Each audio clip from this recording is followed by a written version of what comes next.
Hello, everyone. Welcome back to Talking Politics. My name's Nico Johnson. I'm the political correspondent here at the Post Millennial. And today we have a really exciting guest, and that's Erin, who is the Member of Parliament for Durham. And he's running to be the next leader of the Conservative Party. And by the way the Trudeau government is going, probably the next Prime Minister after that. So, Erin, thank you so much for coming on. I really appreciate it. Thanks for having me, Nico. Well, it's a pleasure. And I think a good question to start with is that we are approaching the final deadline for votes. It's August 21st. That's less than a month.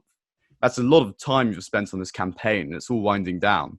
How are you feeling? Are you feeling positive? Do you think you're going to win?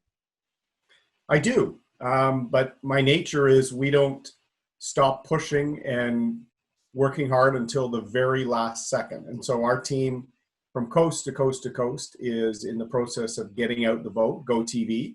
We've got the best political organization that I think our party has seen. We've got an incredible team that's getting that vote out. We've identified a lot of vote. And I've taken strong positions through this race. I haven't tried to sort of coast through it as some candidates have. And that's allowed a lot of people to reach out to me and say, look, I like this policy on the economy, or I like your tough stance on China over the years. And we've been able to turn those conversations, whether through Zoom or through social media, into support. And we're now getting that support out. So we're working harder than any other candidate, and we're going to continue doing that to the end. And I'm confident. Well, it's good to hear. So I looked at the last time we spoke, which was in February. And in the space of a few short months, everything's sort of descended into chaos. We've had a pandemic, our economy, and in fact, the global economy has almost collapsed. It's been certainly the most memorable year of my life. In retrospect, and I think we do or are beginning to be able to look back at this pandemic with some ability of hindsight, do you think the Trudeau government did a good job in dealing with it? No, it did not, Nico. In fact, I just re-released a video my team has put out there doing the chronology or the timeline of the coronavirus COVID-19. And if you look, in late January, Conservatives were asking for border controls with respect to flights from China. In February, I launched a very detailed plan on banning flights from key countries, enforcing quarantine for returning travelers, and actually I asked the EI system to be stood up for what we knew would be work outages as a result. And we were mocked for that. When I said the military might need to be used for the healthcare system and others, Nico, in early March, the Canadian press ran a national news article saying my rhetoric in the leadership race was getting out of control. And yet a month and a half later, the provinces were demanding the military to be used. So I think the government was slow. We did not have the results that countries like Australia, Taiwan, and some others had. They controlled their border very quickly, and they had fewer community spread cases within their borders. So Trudeau made the challenge much harder for Quebec, for Ontario, for British Columbia, and Alberta. And I think we have to learn the lessons, but the federal government made this much worse than it needed to be. Yes, and actually your point about the sort of Canadian press getting a bit upset reminds me of when the health minister, Patty Hajdu, firstly, she accused a journalist of spreading conspiracy theories when he suggested that China's data might not be as as detailed as it possibly could be. And secondly, she was concerned about closing the border out of concerns of racism. This seems a government, and I think it's a pattern of the Trudeau government, which is more and has always been more concerned about substance, or style rather, how they look, rather than the actual policy, what's going to affect it. You nailed it, Nico. Virtue signaling. When I first used that term years ago, I was accused of being alt-right when I called Justin Trudeau's government virtue signaling. Now everyone says it. Just think about it. Trudeau's health minister in the last parliament, Jane Philpott, a real medical doctor, Patty Hajdu, a social activist, and someone who was actually spreading incorrect information in the middle of a health crisis. She should have been terminated immediately for her comments. And what happened was that lulled Canada into a much slower response in mid-March than we should have had. And you saw the Prime Minister change his own opinion on a dime in one day. And so this is a failure of leadership of the highest order. And as you said, they were much more willing to accuse the Conservatives or other voices of being intolerant or racist rather than to actually listen to concerns Canadians had about the pandemic. So I'm going to make sure as leader that we dissect the Trudeau government's response, both on the health and the economic side, because I think it's been insufficient and it's making both the pandemic's impact deeper and greater in Canada than it needed to be. And I think Canadians will be looking for a serious government that will get things back on track. If you were to become, if you were to become leader, would you call an inquiry into how this government handled the pandemic? Yes, I've already announced that, and that would be part of my 100-day plan, where I'm going to reverse a lot of the ideological agenda, anti-energy, anti-resource with the Trudeau government. I'm going to introduce a National Strategic Pipelines Act, but I'm also going to have a commission of inquiry, but set very tight timelines on it, Nico. These commissions can turn into circuses for lawyers and consultants. What I want to do is get down to what exactly happened, what information the government had before it, and what critical areas of our crisis response were inadequate.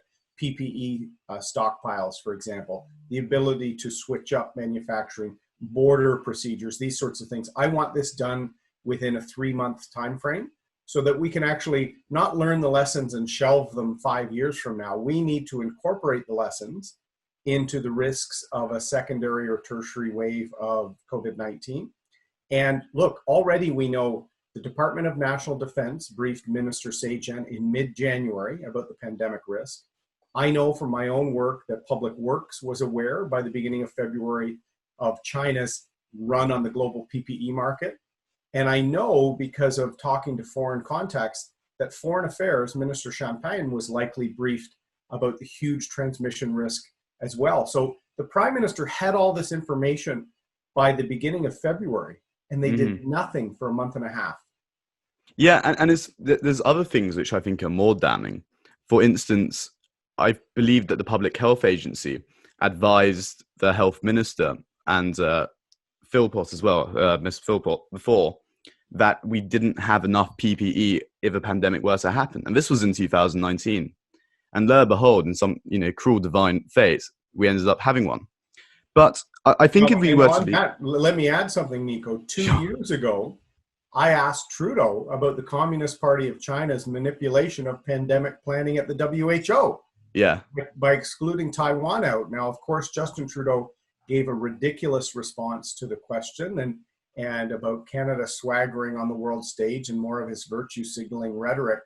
But we were asking the questions because close observers saw that Beijing was controlling agencies of the UN to keep their neighbors down, suppress dissent, and to really manipulate global bodies that were supposed to be nonpartisan, non-aligned, geared towards public health. So this shows we need major wholesale reform of the WHO and the UN. I've been calling on that for years, but once again, Trudeau was too busy pursuing his UN Security Council seat to actually see the forest for the trees. Yes, no, I think you have a point with that. But if we're to be extraordinarily generous to the Trudeau government, if we compare our situation to that of the US or Britain, it seems like we've done a pretty good job here.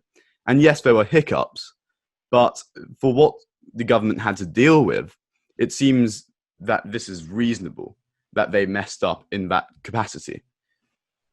Would you agree? Well, look, I think we have fundamental differences with the US. This is what Trudeau is going to suggest, that the only point of comparison for his response should be the response of President Trump. We actually benefited from strong leadership at a provincial level, particularly Premier Legault, Premier Ford, Premier Kenney, but also Premier Horgan in New Brunswick, in British Columbia, Premier Higgs. There were really good delivery of health response. And that wasn't Justin Trudeau. That was actually the provinces.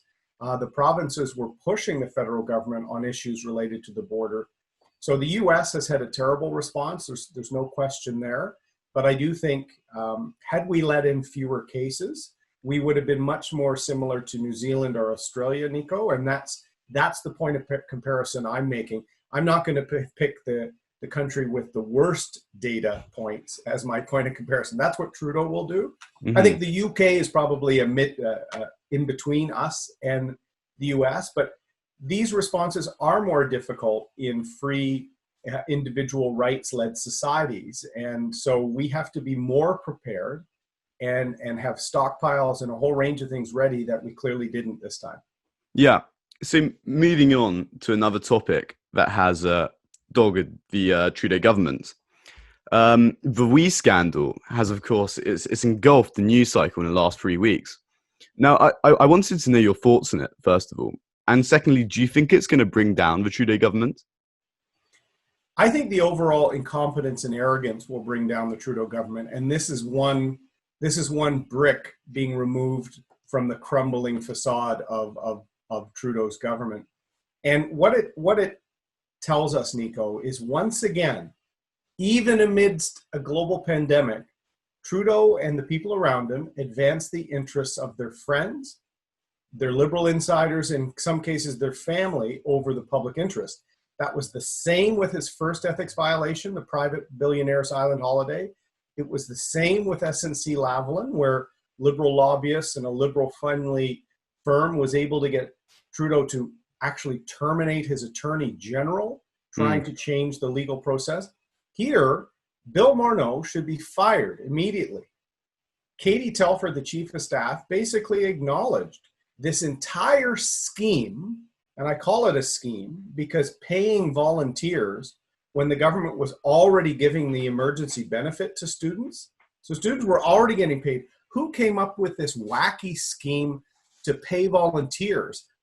They try and say the public service gave them only two options, no program or we. Who came up with this program? It was Bill Morneau, who was not only in breach of restrictions on sponsored travel, he had family connections. We was sending their paid employees to events for them to fill the room and make Bill look more popular than he is, I guess. I'm not sure.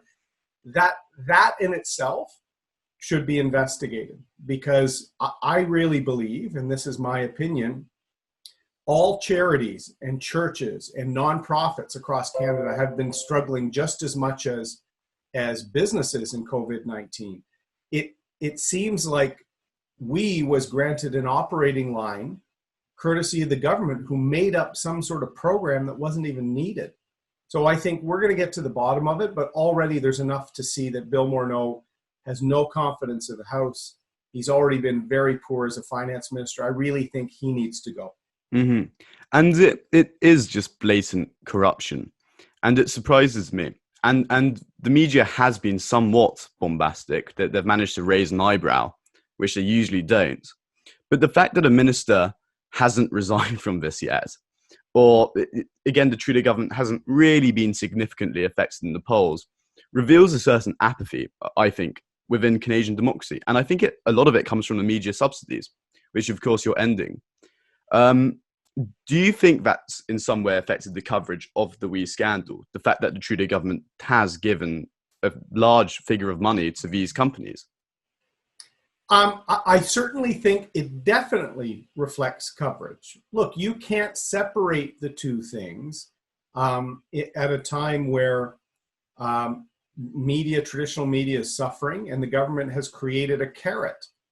And the carrot is their committee will determine who gets subsidies. It's an incentive. And I think on an individual basis, a lot of journalists aren't captured by that. But the focus of editorial boards, the focus of chase producers and these sorts of things to follow down leads, indirectly can be influenced by this.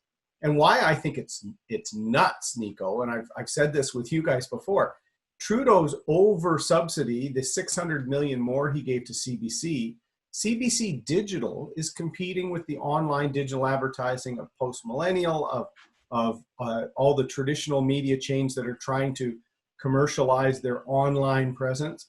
So government interference causing impacts in the private sector, so then the government subsidizes the private sector. It is ridiculous. It needs to end. And look, you guys are doing innovative work. There's some bloggers and podcasters that do more insightful analysis of government issues and political scandals than the mainstream media does. So this is time for accountability, and it's time for people to up their game and up their business model. And the government shouldn't be catering to that, encouraging good coverage. And I think that's what's happening. But if one is to be pragmatic, it must be quite a dangerous policy to invoke, or at least to pledge, because surely you're going to receive some negative coverage as a result of that, because they have, their bottom line depends upon it. And already, as I discussed with you at the ICPG debate, we saw the CBC just cut off a bit of your question where you make quite a persuasive arguments to defend them. That's going to happen more often, isn't it? It could, and this is where I've said I stand up for things I believe in, and I try and explain them. My team laughed, but after that interview, what was interesting, CBC asked us to record it because with Skype, sometimes sound will cut out. So they asked us to send a voice file. And I said to them that day, I said, I bet you they will cut my CBC answer, because it was a reasonable response to their question. And look, I have respect for David Cochrane, the journalist. I don't think he decided to cut it. This was a rational response to why I think privatizing CBC English television and ending CBC digital, I think would be good for Canada. It would not hurt journalism at all. It actually might free up dollars that the public broadcaster is stealing from advertisers in lieu of real private sector folks that are trying to land that new digital banner ad or what have you. So I think Canadians, particularly after the pandemic, when we are at a very, very fragile time with our economy, with our national unity, they don't want any sacred cows, Nico. Like, they want to say, in 2020, should we be doing things like they were done in 1950, 1960, just because that's the way it's been done? No. And I use the example of Netflix and streaming because most families relate to what their kids are watching. They're not watching Mr. Dress Up on CBC like I did as a kid when there were 4 channels available over the air. Now, consumer is in the driver's seat, and I don't think government needs to be there to add to an entertainment universe that's already there. And news reporting can still happen through the radio, but I think the public broadcaster route of the CBC should be their future, not competing and trying to be all things to all people. Erin, thank you so much. I really appreciate it. Always a pleasure. Perfect.